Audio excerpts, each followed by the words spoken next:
They call it the cockroach movement. In the capital Delhi and all around India, young people have been taking part in mass protests against the government of President Modi. Have a listen.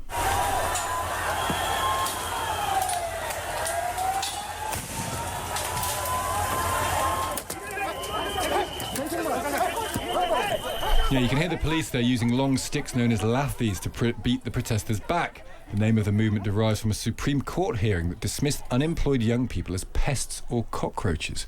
We can go to India now. Arjuna Keshvani-Ham is a foreign correspondent based in New Delhi. Arjuna, morning to you. Hi, morning. Thank you so much for joining us. I don't know how much this has sort of penetrated the consciousness. People will have seen some footage, I think, of pretty strident protests.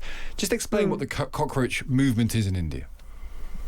Right, so the CJP, or the Cockroach Junta Party, or is being called the Cockroach Movement, started earlier this year essentially as an online joke after India's Chief Justice compared sectors of India's unemployed youth to cockroaches or parasites. And this was a comment he later said was taken out of context, but it justifiably, I think, enraged young people in India, and especially it's especially important to note that this is a country where graduate youth unemployment is at around 40%, and unemployment in the youth hovers at around 10 to 15%.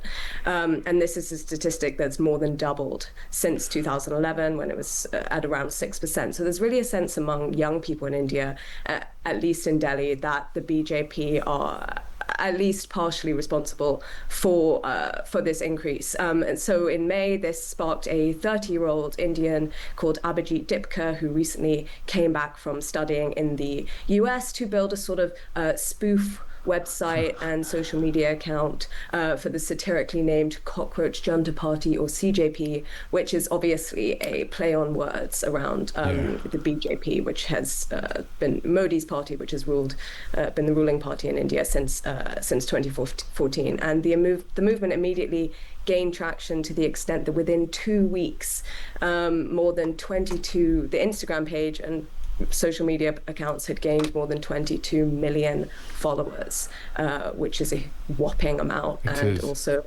much higher than the BJP's own social media accounts. That's amazing. That is amazing. Are they asking for something, Arjuna? I mean, what do they want out of this? Is it just protesting against the general malaise, or are they saying they want to get some changes?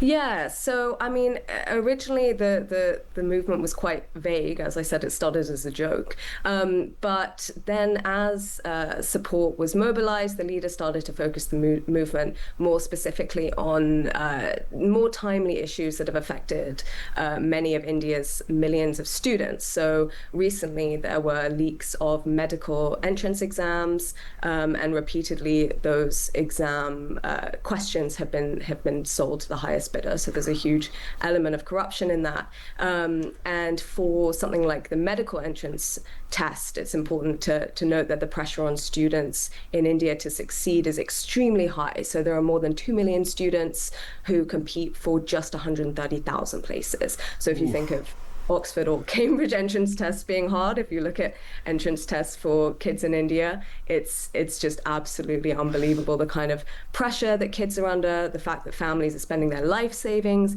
to get children specialized exam coaching. And so essentially these leaks have forced millions of students into retakes and have been linked to dozens of suicides in recent years. So CJP sort of rallied support around that issue in early June, and they called for the resignation of India's education minister, Narendra Modi. So that's one of the areas they've been protesting. And that just before you go, that statistic about 40% of graduates are unemployed. Is that right? Did you say that? Youth graduate unemployment. So I think it's 15 to 25. That's a hell of a... Do you know why that is? Because, I mean, AI presumably hasn't even kicked in properly yet, so presumably that could get worse.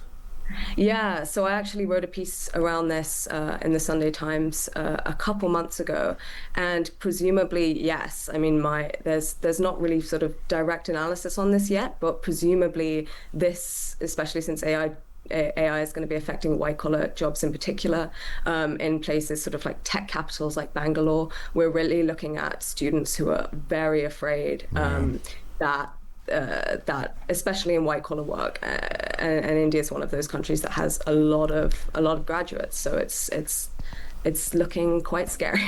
It isn't, and this is a symptom of it. I hope we come back to you again, because this is really interesting, and there's similarities in every part of the world. There's a sort of revolution possibly even happening. Good to speak to you. Yeah, thank you so much for joining us. Thanks so much. That's Arjuna Keshvani-Ham, their foreign correspondent based in New Delhi.